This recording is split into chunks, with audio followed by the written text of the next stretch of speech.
väga austatud Riigikogu liikmed, auväärne teaduskond, armsad külalised. Mul on suur au ja väga hea meel avada, vist võib ju nüüd öelda, et traditsioonilise 7. kogunemise siin Riigikogus ettevõtjate ja teadlaste vahel, mis on seekord pühendatud, nagu eeskõneleja ütles, just tuleviku kujundamise küsimustele ja seda pandeemiast tugevalt mõjutatud oleviku kontekstis. Ma arvan, et küsimused, kuidas leevendada käimasoleva kriisi mõjusid ning kuidas probleemide kõrval näha ka võimalusi ja veel raskem küsimus, kuidas neid võimalusi ära kasutada, kuidas mõjutada juba täna tulevikku. Ma pean tunnistama, et need küsimused on ka valitsuse laual, ma julgeks öelda, pea igapäevaselt. Ja lahendused neile muredele, ma arvan, et me saame ainult koos ja ühiselt leida. Ma isegi julgeks öelda, et me peame nad ühiselt koostöös leidma. Valitsuse riigieelarve ettepanek austatud Riigikogule ja Eesti riigis nii on, et eelarvet ei võta vastu Vabariigi Valitsus, ta teeb ainult ettepaneku ja eelarve menetlus toimub ikkagi siin auväärses Riigikogu saalis ja Riigikogu langetab oma otsuse lõpuks. Aga ma arvan, et see ettepanek, mida on vähemalt hetkel järgmise aasta eelarve osas ja me alati ka eelarve kanname kaasa tegelikult riigieelarve strateegia. Tõsi, sel aastal on see natuke teistsugune, see kujundamine olnud, et kui tavapäraselt on see aasta kevadperioodil, siis nüüd sügisperioodil, taaskord tulenevalt koroonaviirusest, siis mul on tõesti hea meel, et see väga pikaajaline teaduse rahastamise eesmärk saab täidetud. Nüüd see teadus on põhimõtteliselt samamoodi seotud, sest selle, ma arvan, et poliitiliselt, nii nagu kaitsekulud, on nüüd teadus seotud protsendiga. Ja eks me nüüd hakka lähitulevikus nägema, kuidas see siis protsent, kui eelarve üle antakse, öeldakse, et see protsent on selline, siis tuleb järgmise aasta jooksul kevadprognoos, siis tuleb suvine prognoos, siis me näeme, kuidas see protsent SKP-st hakkab kõikuma, gramm üles, gramm alla, siis läheb aasta mööda, eelarve saab täidetud, siis tuleb Statistikaameti hinnang natukene hiljem, kui öeldakse, mis tegelikult see protsent oli aasta tagasi ja siis võib-olla läheb veel natuke aega mööda ja siis öeldakse, et nüüd me muutsime ka natuke alustulemusi. Nii et see protsendi osas nüüd ma arvan, et see usku me hakkame väga olema, aga ma arvan, et see ei ole halb. Ma arvan, see ei ole halb. Samamoodi on teil kaitsekuludega, et ma mäletan, kui ma tulin ametisse, siis ma ütlesin ka, et kaitsekulud on täpselt see protsent. Siis tuli kevadene prognoos ja siis ta ei olnud mitte enam, ma ei tea, 2,08 või ta oli võib-olla 2,06 või 2,09, siis küsisin, miks see muutunud on? Sest et prognooside kohaselt SKP kogu aeg täpsustub ja ma arvan, et see on päris hea selline, ütleme, latt, mida kogu aeg hoida, et alla mille ei tohi minu meelest minna, ei tohi kukkuda. Jah, teadus-arendustegevuse kuludeks on 2021 aastal ette nähtud 286,4 miljonit eurot ja see vähemalt hetkeprognooside kohaselt, mis meil parimad prognoosid on, see on siis suvine Rahandusministeeriumi prognoos, sellele tuginedes see on 1%. Ma tahan selle prognooside kohta muidugi ka veel nii öelda, et kui me lõpetasime eelarve, siis eelarve nõukogu annab omapoolse ülevaate ja siis just oli tulnud välja ka Eesti Panga prognoos. Ja Eesti Panga prognoos on teistsugune, kui on Rahandusministeeriumi prognoos, mis oli tehtud 2,5–3 nädalat varem. Nii et see tegelikult selles koroonaviiruses me elame ka väga, ütleme, ettearvamatus positsioonis, missugused prognoosid siis, kui palju prognoosid peavad kinni sellest prognoositust, mis me täna teeme ja selge on see, et prognoosimatust on väga palju. Minu meelest on märkimisväärne see, et see 1% on läbi riigieelarve strateegia. Et ühelt poolt ma räägin nüüd oma eelmisele lausele vastu, aga vähemalt selles prognoosides, mis meil täna on, et see 1% on kajastatud ka 22, 23 ja 24. Ma tahan tegelikult tänada siin kõigepealt auväärt saali ja publikumi ees kõiki teid, et ma arvan, et te olete teinud seda tööd aastakümneid. Ma tahan isiklikult öelda suur tänu ka TAN-ile ja TAN-i liikmetele, kes tegelikult on peaministrile väga head nõuandjad ja ma arvan, et pole ükski koosolek vähemalt viimase 3 aasta ja 11 kuu jooksul mööda läinud, kui seda poleks räägitud. Ma tahan öelda suur tänu ka Riigikogule. Minul on võimalus olnud neid teemasid arutada Riigikoguga eelmises ja selles koosseisus ja see on kogu aeg olnud üks peamisi teemasid nii kultuurikomisjonis kui ka suures saalis. Kindlasti on andnud siia oma olulise panuse Haridus- ja Teadusministeeriumi haridusminister, et me oleme nii kaugele jõudnud. Aga minu meelest on oluline see, et me ei räägi enam ainult teadusarendusest, me räägime ka innovatsioonist ja ettevõtlusest. Et ma arvan, et see on tähtis täna. Nüüd märkimisväärne teadusraha kasv võrreldes senisega nii protsentuaalselt kui ka absoluutsummades loob kindlasti uusi võimalusi nii teadlastele kui ka teadustulemusi rakendavatele ettevõtetele. Lisaks kasvab kõrghariduse rahastamine, mis tagab oskustega tööjõu ja teadlaste järelkasvu.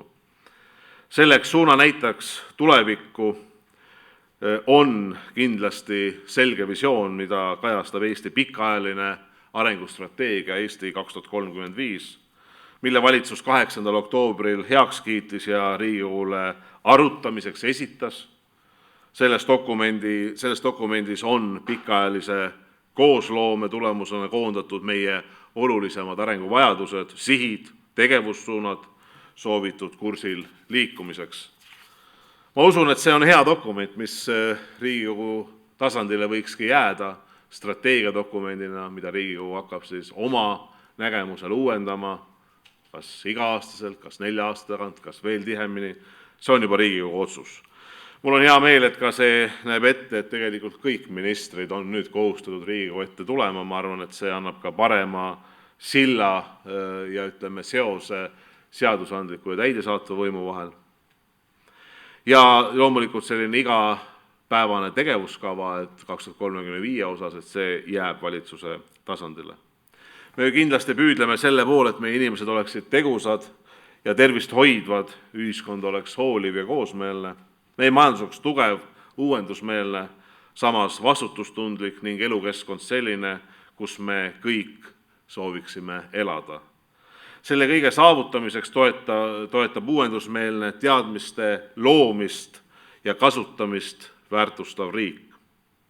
Varsti jõuab Riigikogusse ka teadus- ja arendustegevuse, innovatsiooni ja ettevõtluse arengukava aastani 2035, mis avab juba konkreetsemaid tulevikuplaane just teadus- ja arendustegevuse vallas ning rõhutab varasemast enam teadmiste siirde olulisust nii avalikku kui ettevõtlussektorisse. Oleme seda arengukava valitsuse teadus- ja arendusnõukoguga korduvalt arutanud ning seadnud Eesti arenguvajadustest ja Eesti 2035 arengustrateegia sihtidest lähtuvad fookused.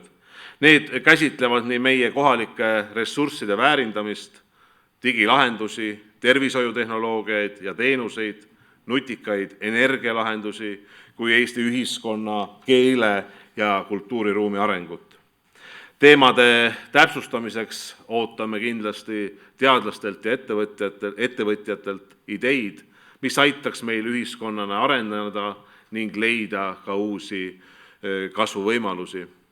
Ma arvan näiteks, et seesama vesinikutehnoloogia, mille rakendamise potentsiaalist on palju räägitud, see väärib kindlasti täpsemat analüüsi.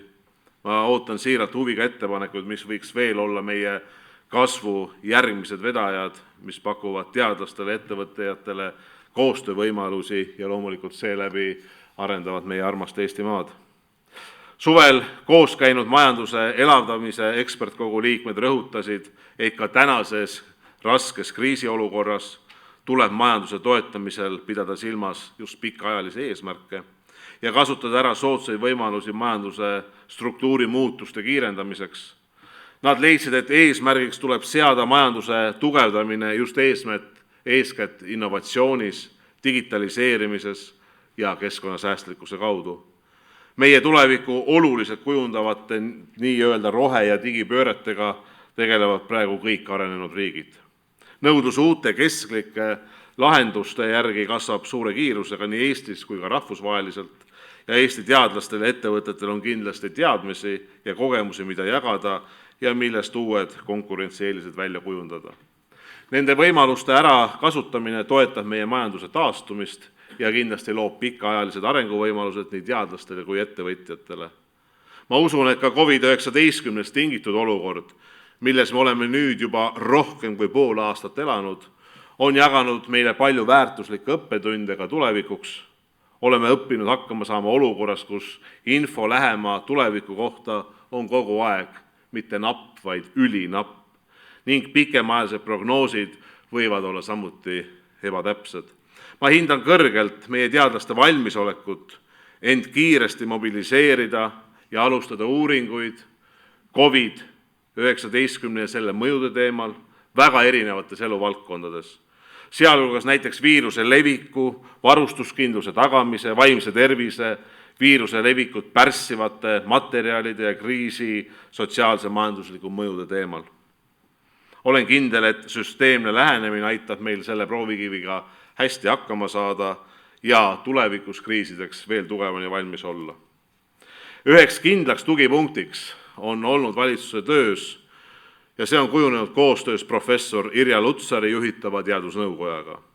Olen äärmiselt tänulik kõigile nõukogu liikmetele selle väga suure ja tugeva professionaalse toe eest. See puudutab nii sisulist informatsiooni ja nõuandeid kui ka valmisolekut reageerida ääretult operatiivselt ning esitada oma ettepanekuid läbimõeldult ja selgelt. Ma soovin, et poliitika kujundajate ja teadlaste vahel leiaks veel võimalikult paljudes valdkondades aset orgaaniline koostöö ühiste eesmärkide nimel ja seda ka ilma pandeemiata. Meie tulevikku suunatud otsused peavad kindlasti tuginema parimatel teadmistel ja kõige värskemal informatsioonil. Väga austatud kuulajad, mul on hea meel tänase konverentsi kava eelnevalt vaadates ja lugedes, et lisaks majanduse ja ühiskonna tuleviku teemadele pööratakse eraldi tähelepanu ka üksikisikule. Käesolev kriis on ilmekalt näidanud, et kui riigiülene statistika on kardetust positiivsem, siis üksikisiku tasemel on raskused tabanud Eesti inimesi erinevalt ja ebavõrdselt. Oleme valitsusega püüdnud neid mõjusid leevendada, kuid tahes tahtmata on ühed ühiskonnagrupid alati suurema surve all kui teised. Ma ei pea silmas vaid ohtu tervisele, vaid ka vajadust leida uus töö või omandada täiesti uus eriala, milleks on samuti Eestis loodud head võimalused. Peame olema kindlad, et sellest uuest teaduspõhisemast ja rohelisemast tulevikust, millest me täna räägime, võidavad kõik meie ühiskonna liikmed. Ma soovin teile siiralt sisukaid mõttevahetusi ja väga edukat tänast konverentsi. Aitäh teile!